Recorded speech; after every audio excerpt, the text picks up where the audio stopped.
क्या आपने कभी ये नींबू से बनने वाली मिठाई खाई है? अगर नहीं खाई है तो अब ट्राई करिएगा। गर्मियों की ये बहुत ही खास मिठाई है। तो एक नींबू से ये पूरे परिवार के लिए बन जाती है। तो चलिए बिना देर किए शुरू करते हैं इस सॉफ्ट सी मिठाई को हम बनाना। इसे बनाने के लिए क्या करना है, एक बर्तन लेना है, आधे कप चीनी लेना है। चीनी की मात्रा इसमें थोड़ा ज़्यादा रहती है, तभी ये मिठाई अच्छी लगती है।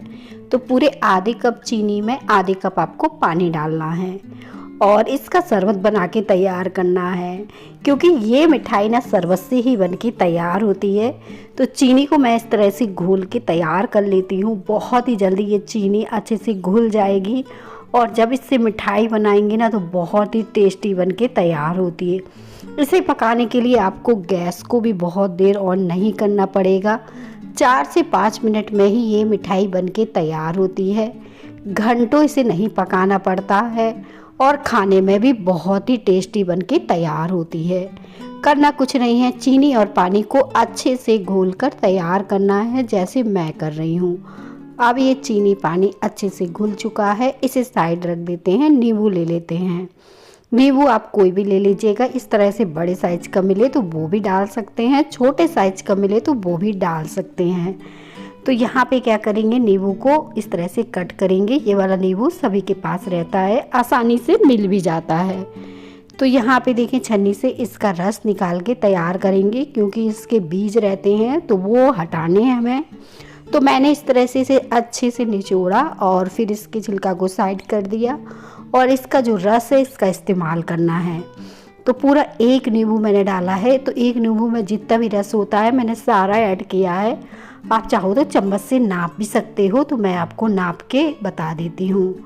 तो बस इस तरह से ये जो घोल है इसमें हम नींबू का रस डाल देंगे। यहाँ पे मैंने ये बड़े साइज़ की चम्मच ली थी, तो 2 चम्मच भर के है ये। और अगर चम्मच छोटी है तो 3 चम्मच आप आराम से ले सकते हो इस नींबू के रस को। इस नींबू के रस से ही ये मिठाई बनके तैयार होती है। अगर थोड़ा सा खट्टा फ्लेवर ज़्यादा पसंद है तो थोड़ा सा आप नींबू का रस और डाल सकते हो। यहाँ पे 3 से 4 चम्मच आराम से डाल सकते हो। अब इसमें डालनी है ये कॉर्नफ्लोर। ये आसानी से आपको मार्केट में मिल जाता है। इससे मिठाइयाँ वगैरह जेली के जैसे सेट होती हैं, आसानी से मिल जाता है, महंगा भी नहीं मिलता है। पर इससे जो मिठाइयाँ बनाते हैं बहुत ही टेस्टी बनती हैं। इससे फलूदा वगैरह भी आपने देखा होगा बनता है। तो ये वही वाला कॉर्नफ्लोर है और अच्छे से हमें इस पानी में मिला लेना है, ताकि कोई इसमें लम्स ना रहें। और इस तरह से, क्योंकि गुलठे से पड़ जाते हैं तो वो नहीं रहने चाहिए, नहीं तो हमारी मिठाई में टेस्ट अच्छा नहीं आएगा। तो मैंने अच्छे से इसे घोल के तैयार किया है। कुछ इस तरह से चलाती गई और इसके सारे लम्स ख़त्म हो गए और ये घोल बढ़िया से बनके तैयार हो गया है। जब ये घोल तैयार हो जाता है तो इस मिठाई को बिल्कुल भी समय नहीं लगता है और ये परफेक्ट बनने के लिए तैयार है घोल। तो चलिए जल्दी से इससे मिठाई बना लेते हैं। इसी घोल से हम आज मिठाई बनाएंगे।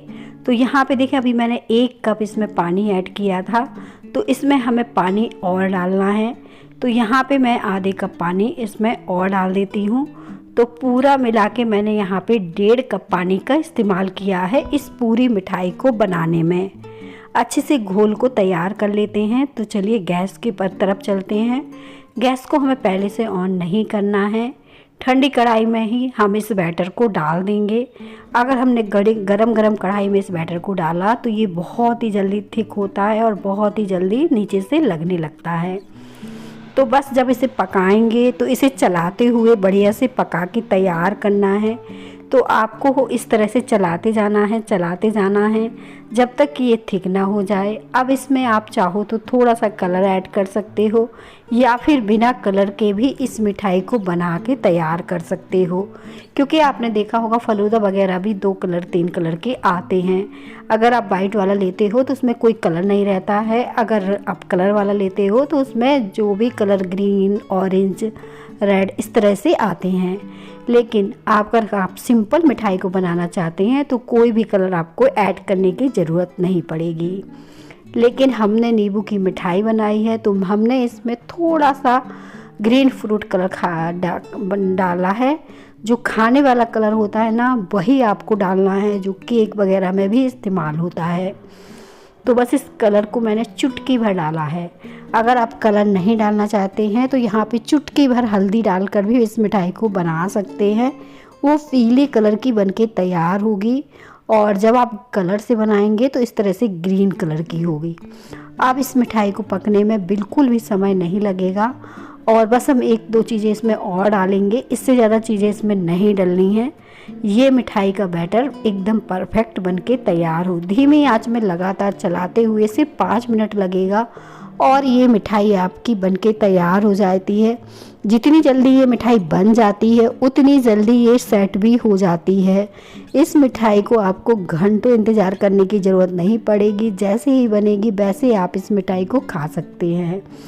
ठंडी ठंडी करके खाइए, जैसे आपको पसंद हो। तुरंत खाना चाहें तो तुरंत भी खा सकते हैं, फ्रिज में रख के ठंडी ठंडी भी खा सकते हैं, बहुत ही अच्छी लगती है। और बच्चे बड़े सभी को ये पसंद आती है, क्योंकि ये जेली की जैसे रहती है, तो ये खाने में काफ़ी स्वादिष्ट रहती है। तो बस इस तरह से देखें, अब ये तैयार हो गया है, कुछ इस तरह से बन गया है। इससे ज़्यादा हम इसे नहीं पकाएंगे, 2 मिनट तक पकाना है, जब तक कि इससे बबल्स ना निकलने लगे इस तरह से पकने के। तो जब ये इस तरह से बबल्स निकल आए तो ये अच्छे से पक के तैयार है। इस तरह से ट्रांसपेरेंट सा ये दिखने लगता है। लास्ट में मैंने इसमें कोकोनट का फ्लेवर दिया है, 1 चम्मच मैंने यहाँ पे कोकोनट डाला है। आप चाहो तो बारीक कटे हुए ड्राई फ्रूट वगैरह भी इसमें ऐड कर सकते हो, या फिर मेरे जैसी इस तरह से ड्राई फ्रूट का फ्लेवर देके बना सकते हो। अब इस मिठाई को ना मैंने बटर पेपर लगा के सेट किया है। वैसे तो इस मिठाई को ऐसे ही डाल दीजिए तो ऐसे ही निकल आती है, कुछ भी आपको बटर पेपर और ग्रीस करने की ज़रूरत भी नहीं पड़ती है। और बस हमने इस तरह से एक सा किया इसको। आप चाहो तो जैसे मैंने बताया ड्राई फ्रूट भी डाल सकते हो ऊपर से। और जब ये सेट हो जाती है ना तो किनारों पर देखें आराम से अपने आप ही छोड़ देती है। इसे आप हिलाइए और बस पलट दीजिए, तुरंत निकल के बाहर आ जाती है। इतनी शानदार ये बन के तैयार हुई है। मैंने इसे चौकोर पीसेस में कट कर दिए हैं। पीसेस अपने हिसाब से आप कट कर सकते हो। और देखें इस शानदार सी मिठाई को मैंने निकाल लिया है। अब मैं इसे सजा देती हूँ थोड़ा सा, तो और भी ज़्यादा 4 चांद लग जाएंगे हमारी मिठाई में। तो मैंने चाकू की सहायता से अच्छे से इसमें कट किए और फिर बादाम पिस्ता से इसे गार्निश किया। अब हमारी मिठाई बनके तैयार है। अगर गुलाब की पत्तियां जैसे सूख जाती हैं ना गर्मियों में, तो वो आप इस तरह से मसल के डाल सकते हो। साथ में ड्राई कोकोनट भी ऊपर से डाल सकते हो। जैसे चाहे सजा दीजिए और मेहमानों को खिलाइए, खाते रह जाएंगे, बता नहीं पाएंगे। 1 नींबू से आपने इस मिठाई को बना के तैयार किया है। रेसिपी को अगर अच्छी लगे तो जल्दी से जल्दी इसे लाइक करिएगा, शेयर करिएगा, और मुझे कमेंट में बता पाएंगे आपकी मेरी रेसिपी आप सबको कैसी लगती हैं।